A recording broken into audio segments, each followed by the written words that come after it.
Oke, kita akan memulai teman kita pada Komsel awal tahun ini. Memulai dengan berdoa, saya akan berdoa buat kalian. Mari kita bersatu hati di dalam doa. Tuhan Yesus, kami mengucap syukur pada kemurahan-Mu. Kami boleh bertemu dalam Komsel melalui Zoom. Berkati ya Tuhan, apa yang kami sharingkan menjadi berkat bagi pertumbuhan iman kami, menambah wawasan kami, dan makin hari kami boleh mengenal Tuhan. Hati Tuhan, jaringan yang ada, itu semua boleh aman, kesehatan kami semua, sampai kami boleh menyelesaikan komsel ini dengan baik. Dalam nama Tuhan Yesus, kami berdoa dan ucap syukur. Amin. Iya, untuk pertemuan minggu pertama, teman pertama di tahun ini, pertama saya mau memulai dengan kita mengevaluasi dulu. Jadi pada awal tahun ini saya punya ide, punya hikmat, punya planning, punya pemikiran untuk membuat saat teduh itu supaya lebih teratur, terarah lagi, lebih baik lagi. Jadi saya buatkan yang waktu itu ada kolom-kolomnya, kolom Word. Nah, Nelva belum mengirimkan ke saya. Sudah diisi semua sama Nelva? Sudah, Pak. Saya, ke saya. Jadi selama 1 minggu pertama kita coba kita mengisi bahwa yang pertama itu ada pesan firman Tuhan apa yang didapatkan. Jadi firman Tuhannya pun juga sudah saya permudah. Saya berikan firman Tuhan dengan ulasannya, renungannya, dan menurut kalian apa yang kalian dapatkan dari firman Tuhan tersebut. Jadi sudah lebih mudah. Kalau yang dulu kan hanya ayat-ayatnya saja, hanya membaca. Kali ini ada bagian yang dibaca dan direnungkan. Tuh. Kemudian berikutnya ada jam doa pagi itu apa? Jadi untuk mengukur bahwa oh, jam ini saya memang berdoa. Doa pagi untuk baca firman Tuhan tadi, dan juga mungkin mendoakan keluarga, mendoakan apapun juga, silakan. Itu memang perlu ditulis jamnya. Untuk apa? Untuk mengukur kedisiplinan kita bahwa, oh jam ini saya berdoa. Kalau jam berikutnya, besoknya ternyata terlambat, kesiangan, atau apa, ya tidak ada masalah. Tapi yang utama bahwa di hari-hari itu, kalian punya jam doa badi. Terus saya tambahkan juga bahwa ada situasi yang gagal, situasi yang menang. Sebelumnya, situasi yang gagal artinya apa? Bahwa dalam kehidupan kita pasti mengalami yang namanya kegagalan, kita pasti mengalami namanya jatuh, kita mengalami tidak sesuai dengan firman Tuhan yang saya lakukan ini. Misalkan marah, tidak kontrol emosi, dan sebagainya. Dituliskan. Itu sebagai perenungan kalau bisa pas malamnya. Sudah, bahwa hari ini saya masih mudah emosi. Hari ini saya masih tidak bisa jujur. Hari ini saya masih melawan orang tua. Dituliskan tidak. Itu kan refleksi. Dan kemenangan apa? Misalkan dalam 1 hari berhasil melakukan sesuatu yang ternyata itu sesuai dengan saya bisa mengucap syukur hari. Saya bisa menolong orang lain.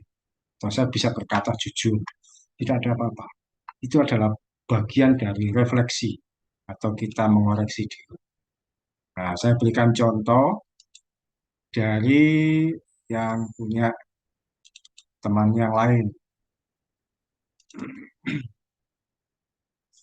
bukan yang punya Niku atau Neva.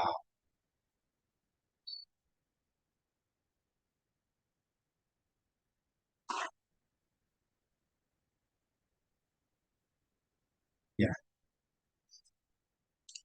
kelihatan ya, Niku dan Neva. Kelihatan, Pak. Kelihatannya. Oke. Ini punya anak kelas 10 juga, namanya Pevi. Pevi anak aku. Jadi memulai juga sama-sama dengan kalian. Dimulai 1 Januari, dia jam berapa pagi, jam 7. Kemudian pesan dari firman Tuhan, Tuhan akan menyediakan masa depan yang indah. Dan Tuhan selalu mengasihi anak-anaknya. Maaf, Pak. Maaf, Ya, Pak. Belum kelihatan Pak, belum kebuka. Belum kebuka. Iya, Sebentar, saya ulang.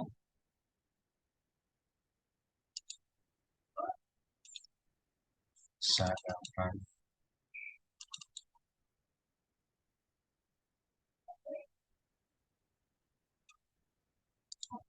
Ini di sini tertulis partisipasi, bisa melihat?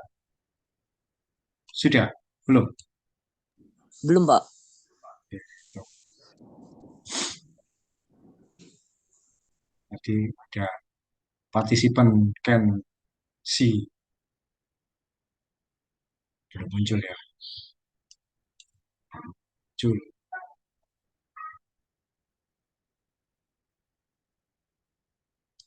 belum muncul ya?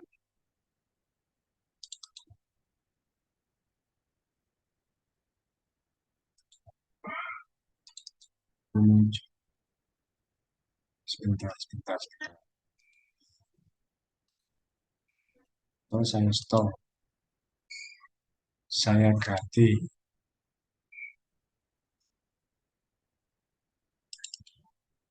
yang ini.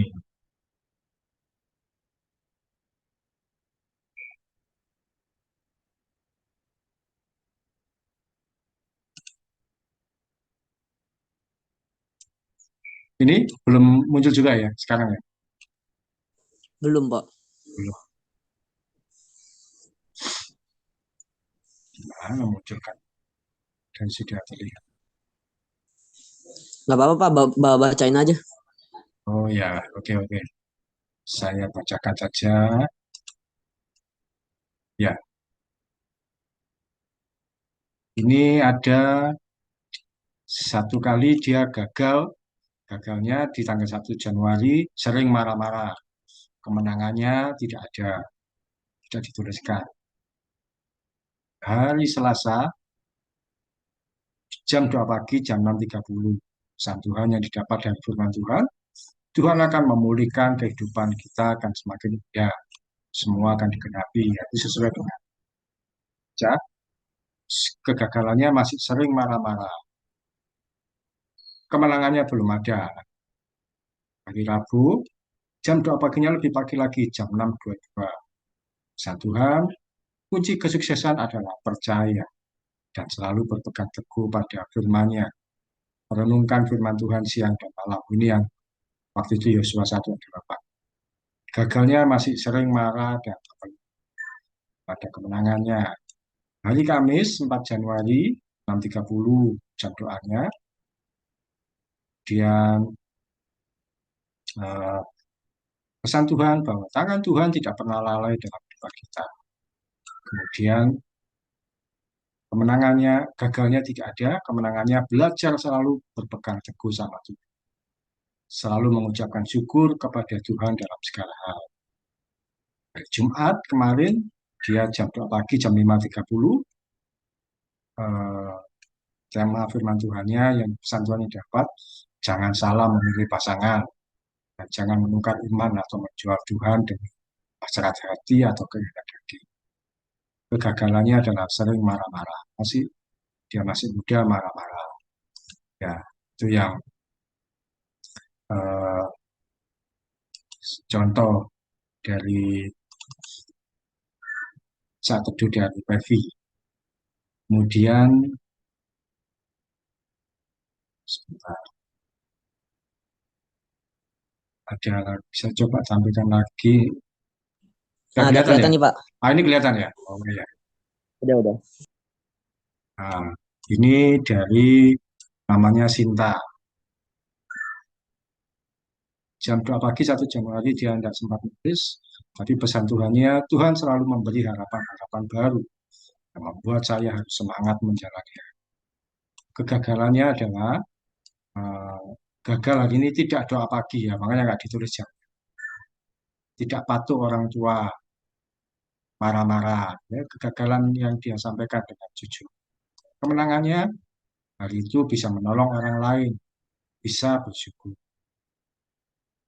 Eh, tanggal 2 dia membuat perubahan yang lebih baik lagi, jam 2 pagi, jam 6. Pesan Tuhannya, Saya harus menikmati proses yang ada dengan sabar, karena di dalamnya ada rencana Tuhan yang sungguh amat baik. Belum ada di situ dia belum kegagalan, kemenangannya patuh kepada orang tua, jadi lebih memperbaiki dari yang sebelumnya. Tanggal 3, jam 6.58 doa paginya, firman Tuhan adalah pedoman untuk menjalani hidup jika saya ingin berhasil dalam semua aspek. Itu pesannya. Kegagalannya dia tidak sabar. Hari itu dia memang merasa tidak sabar. Kemenangannya adalah memberi yang terbaik untuk dia. Hari itu dia dua-dua ada kegagalan, ada kemenangannya. Tanggal 4, Tuhan akan selalu menopang dan tidak akan biarkan kita jatuh selama kita mau hidup dekat dengan Tuhan. Nah, berarti ini dia nulisnya malam. Kenapa? Karena dia gagalnya lupa doa pagi. Gak apa-apa, jujur aja. Dia nangnya tidak malas. Cuma lupa doa pagi, berarti malas doa pagi. Tanggal 5, jam 7:05, saya harus mencari pasangan yang sudah mengenal Kristus dan menjadi pasangan. Kemenangannya adalah dia jadi lebih sabar. Dan tanggal 6 kemarin, jam 4 pagi, jam 7, kasih Tuhan kepada saya berlaku selama, bahkan saat dalam kesulitan. Ya, jadi eh, ini kita belajar dari saat teduh kita, doa pribadi kita, apa yang kita dapatkan supaya itu mengena ke pribadi kita. Firman Tuhan yang kita baca. Kita koreksi juga dan kita kegagalan, kita kemenangan. Kalau menurut Niko, kalau dievaluasi dalam 1 minggu ini, melalui saat teduh tersebut, apa yang kamu dapatkan dengan mencatat jam doa, pesan Tuhan, kemenangan, dan kegagalan, bagaimana? Tadi apa, Pak? Ya, eh, dari yang kita lakukan mencatat saat teduh tadi, selama 1 minggu pertama ini, bagaimana menurut apa yang kamu dapatkan?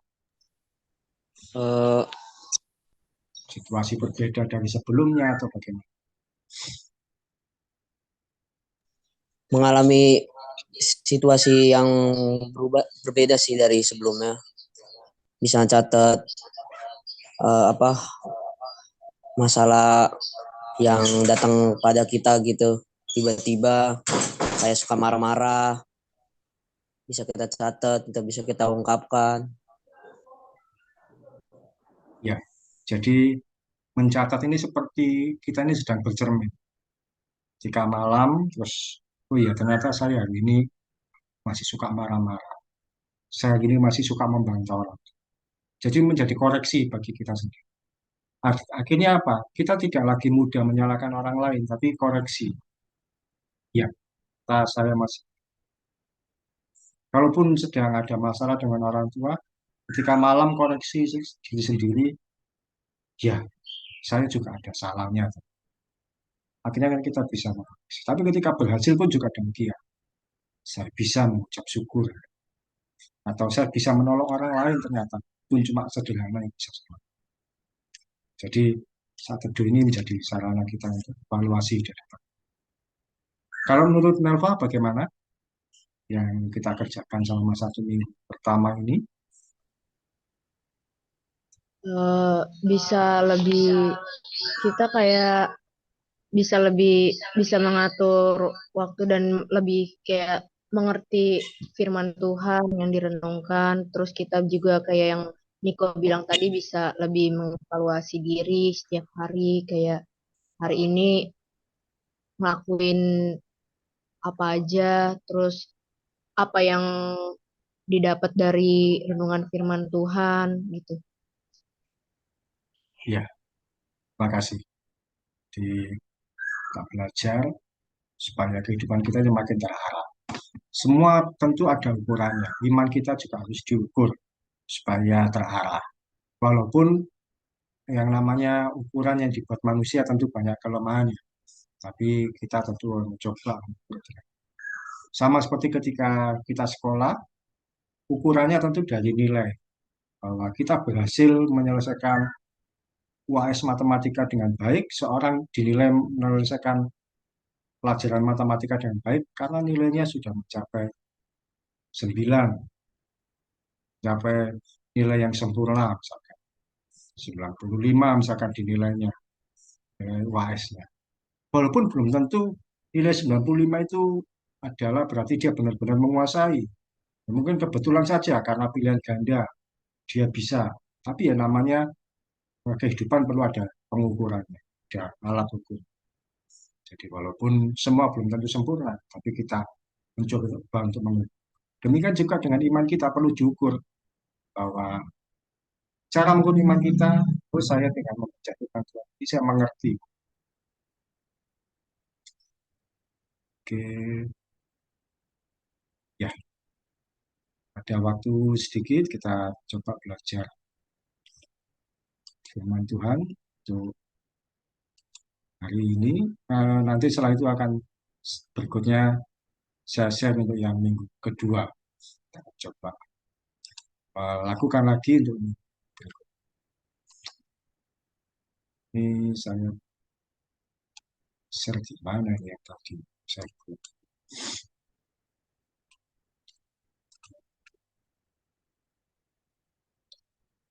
konsep.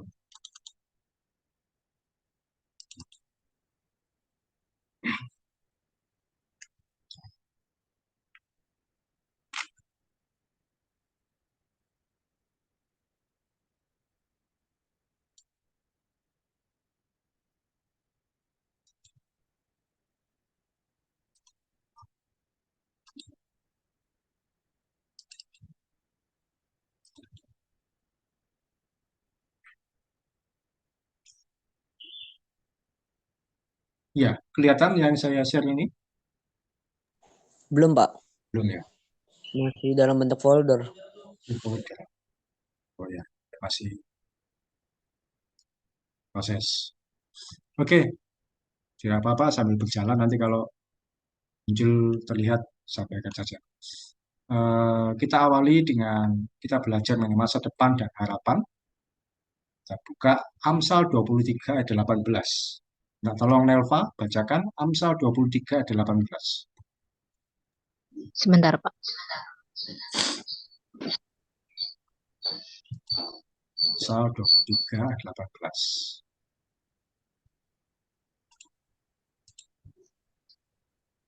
Karena masa depan sungguh ada dan harapanmu tidak akan hilang. Ya, firman Tuhan mengatakan dengan jelas bahwa karena masa depan sungguh ada dan harapanmu tidak akan hilang. Banyak orang memimpikan mengenai masa depan dan harapan. Masuk tahun baru, orang-orang selalu berbicara mengenai harapan, berbicara mengenai masa depan. Masa depan itu apa? Masa depan yaitu suatu waktu di masa mendatang yang akan kita jalani. Kalau sekarang ini Niko dan Elva ada di kelas 10 SMA, masa depan yaitu ketika nanti 10 tahun lagi, ketika kalian mungkin sudah bekerja, atau 5 tahun lagi ketika kalian usia seorang yang mahasiswa, kalau memang melanjutkan kuliah, seseorang yang bekerja. Masa depan dari suatu waktu di masa mendatang yang akan kita jalani. Setiap kita tentu memimpikan masa depan. Lalu ada kata berikutnya itu harapan. Harapan yaitu suatu keinginan atau impian yang kita rindukan terjadi dalam hidup kita. Setiap kita juga tentu punya harapan. Harapan hidup yang lebih baik. Harapan untuk mengalami situasi yang lebih menyenangkan dari sekarang. Situasi ekonomi sekarang kelihatannya tidak baik di keluarga. Kita punya harapan bahwa tahun ini akan mengalami lebih baik dan sebagainya. Jadi masa depan dan harapan ketika di dalam Tuhan semuanya ada dan tidak akan. Firman Tuhan menjanjikan bahwa bagi kita orang percaya masa depan ada dan harapan tidak akan hilang. Kita belajar mengenai kebenaran tentang masa depan dan harapan. Yang pertama, Tuhan itu menjamin masa depan kita. Nah, tolong Niko bacakan Matius 28 ayat 20. Matius 28 ayat 20. Dan ajarlah mereka melakukan segala sesuatu yang telah kuperintahkan kepadamu. Dan ketahuilah, aku menyertai kamu senantiasa sampai kepada akhir zaman. Iya, ada kata akhir zaman, artinya masa yang tidak terbatas. Tuhan sudah menjamin masa depan. Dia akan menyertai sampai waktu yang tidak terbatas, sampai akhir zaman. Dan juga eh, kita percaya bahwa Tuhan akan menyertai kita di masa yang akan datang, di waktu-waktu kita yang belum. Kalau masa lalu sampai sekarang aja Tuhan itu sudah menyertai, membuktikan penyertaan, maka masa depan pun akan kita jalani bersama dengan Tuhan Yesus. Perjalanan hidup tidak selalu mulus, tidak seperti jalan tol yang bebas hambatan, suka duka, bahagia, derita, dan jatuh bangun akan kita alami. Tapi ketika kita menaruh percaya pada Tuhan sepenuhnya, maka masa depan yang penuh dengan kegemilangan akan kita nikmati. Siapa yang menduga masa depan seorang Yusuf? Dia difitnah saudaranya, dianggap mati, dibuang ke sumur, lalu dijual sebagai budak. Selanjutnya masuk ke dalam penjara. Penjaranya itu di liang yang ada di bawah tanah. Bagaimana mungkin seorang seperti dia punya masa depan yang baik? Tidak ada yang menduga. Tapi kalau Tuhan sudah bekerja, tidak ada yang bisa menghalang. Pada akhirnya dia pun menjadi seorang penguasa di Mesir. Kita kalau lihat kondisi sekarang, Niko lihat kondisi sekarang, Melva lihat kondisi hari ini, seakan-akan enggak berani melihat masa depan. Tapi percayalah bersama dengan Tuhan Yesus. Masa depan kalian akan lebih baik dari yang sekarang. Akan lebih indah dari yang saat ini terjadi. Tuhan Yesus sendiri sudah berkata bahwa aku menyertai kamu sampai kepada akhir zaman. Artinya bahwa dia itu tidak menjamin bahwa semua aman, semua mulus, semua baik-baik. Tidak, tapi bersama dengan Tuhan kita akan mampu melewati segala sesuatu. Amin. Yang pertama kita pegang masuk tahun baru, Tuhan menjamin masa. Yang kedua, sandarkan harapan kita pada Tuhan. Tadi pertama tentang masa depan, yang kedua tentang harapan. Minta tolong, Nelva baca Mazmur 62 ayat 6. Hanya dialah gunung batuku dan keselamatanku, kota bentengku, aku tidak akan goyah. Ayat berikutnya, Pak.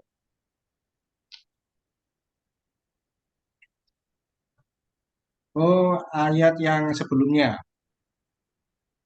Hanya pada Allah saja kiranya aku tenang, sebab daripadanya lah harapanku. Nelva baca Alkitabnya dari HP ya. Iya, Nah, saya ajari kalau baca Mazmur itu yang dibaca yang di ayatnya di dalam kurung itu yang sesungguhnya. Jadi iya. 62 itu yang kalau di HP itu tertulis di ayat itu yang di dalam kurung. Firman Tuhan berkata, sebab daripadanya lah harapanku. Harapan kita berasal daripada Tuhan. Tuhanlah yang punya harapan kita. Ketika kita menyandarkan harapan kita pada Tuhan, maka jiwa kita menjadi tenang. Banyak orang-orang yang mengandalkan harapannya pada sesuatu yang sementara, pada uang yang banyak, kekuasaan yang besar, atau pada segala sesuatu yang bersifat dunia, pada kekuatan sendiri. Mereka mengalami kegelisahan, tidak tenang, dan merasa terancam. Hari-hari ini banyak orang yang mengandalkan harapannya pada kekuasaan. Nah, kalau kalian ikuti situasi politik yang ada, kalau pemilu Niko sama Nelva sudah ikut pemilu atau belum? Belum, Pak. Belum ya. Nah, Belum untuk ada KTP. 17 tahun ini, Pak. 17 tahunnya baru tahun ini ya. Iya. Ya, ada yang mengandalkan harapannya pada kekuasaan. Seorang anak pejabat, bahkan kalau boleh saya sebut anak presiden, dia mencoba mengandalkan harapannya pada kekuasaan. Dengan segala cara dia berhasil mengatur segala situasi, mengatur segala sesuatu, sampai akhirnya dia bisa lolos menjadi mencoba menjadi orang yang punya kekuasaan tertinggi di negara. Apakah nanti dia akan benar-benar menjadi pemimpin negara ini, kita tidak tahu. Tapi kalau mengandalkan harapan pada kekuasaan, semua tentu akan sia-sia. Orang mengandalkan harapannya pada uang, itu pun juga sia-sia. Banyak orang yang hari-hari ini juga diburu karena keuangan yang disalahgunakan. Saya tuliskan di sini apa yang menjadi harapan kita saat ini, baik menyangkut studi, pekerjaan, ataupun kehidupan yang lebih baik. Jangan pernah ragu untuk menyandarkan harapan kita pada Tuhan. Pengharapan kita pada Tuhan tidak akan pernah sia-sia dan tidak mengecewakan. Bisa dibantu baca, Niko, Yeremia 17 ayat 7. Yeremia 17 ayat 7. Diberkatilah orang yang mengandalkan Tuhan, yang menaruh harapannya pada Tuhan. Ya, jadi harapan kita sandarkan pada Tuhan. Ketika kita menyandarkan harapan kita pada Tuhan, harapan kita tidak akan hilang. Pada waktu dan caranya Tuhan, semua akan digenapi dengan mudah. Bagaimana caranya? Melalui kehidupan pribadi yang intim dan erat dengan Tuhan. Kita tekun dalam perenungan firman Tuhan, seperti yang kita lakukan selama ini. Firman Tuhan inilah yang menumbuhkan iman kita.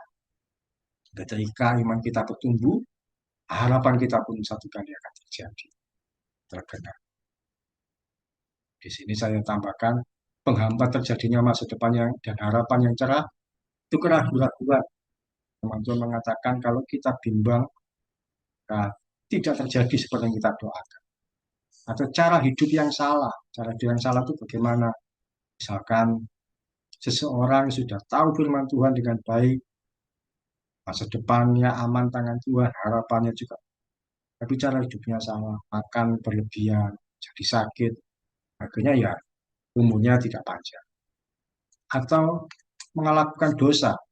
Teman-teman berkata bahwa yang menjadi pemisah kita dengan Tuhan adalah segala dosa dan kejahatan. Oke, ada waktu sedikit, kita akan sharing. Sharingkan apa yang menjadi harapanmu di tahun yang baru. Dimulai dari Nelva. Masuk 2024, kamu punya harapan apa? Menurut harapanmu pribadi. Silakan. Mungkin jauh lebih baik daripada tahun sebelumnya sih, Pak. Kayak dalam hal kesehatan, ekonomi, semuanya jauh lebih baik. Jauh Terus, lebih baik. Silakan. apa lagi ya? Papa bisa dapat kerja di tahun ini. Terus sekolah lebih baik lagi. Itu aja, Pak. Luar biasa. Itu harapan. Harapan yang baik. Niko, harapanmu apa di tahun 2024? Utamanya sih kesehatan sama ekonomi sih. Jadi semoga aja tahun ini Bapak bisa dapat kerjaan, terus abang-abang bisa dapat kerjaan yang lebih bagus lagi gitu. Terus bisa lebih giat berkarya sih. Oke, kita akan harapan ini kita bawa kepada Tuhan. Dan kita percaya kalau kita menyerahkan pada Tuhan. Di dalam kasih karunia Tuhan dan waktunya Tuhan. Dalam caranya Tuhan. Percaya semua pasti terjadi. Karena itu, dalam waktu yang singkat, eh, kita akan berdoa untuk harapan kalian masing-masing. Niko berdoa untuk harapanmu, Nelva untuk harapanmu, apa yang tadi disebutkan boleh, dan nanti akan saya tutup di dalam. Ya, kita bawa pada Tuhan untuk harapan yang menjadi keinginan kalian, impian kalian terjadi di 2020. Supaya abang bisa bekerja, yang tadi papa mendapatkan juga pekerjaan, dan sebagainya. Dimulai dari Niko, Nelva, nanti saya tutup. Mari kita berdoa.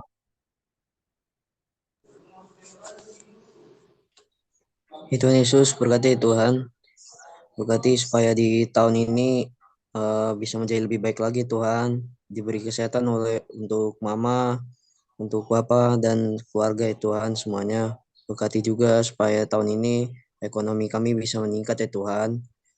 dan berkati aku juga dan Eva supaya tahun ini bisa giat belajar dan bisa naik ranking ya Tuhan. Ini doaku ya Tuhan. Amin.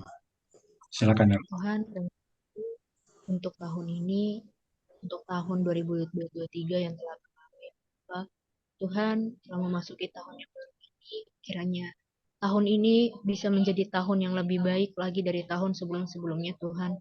Tuhan, harapan kami tahun ini, kami ingin lebih baik dan jauh lebih baik Tuhan. Berkat-Mu yang semakin berkelimpahan atas kami turun Tuhan. Berkati Papa, Mama, dan abang-abang semuanya Tuhan bisa jauh lebih baik di dalam kerjaan, di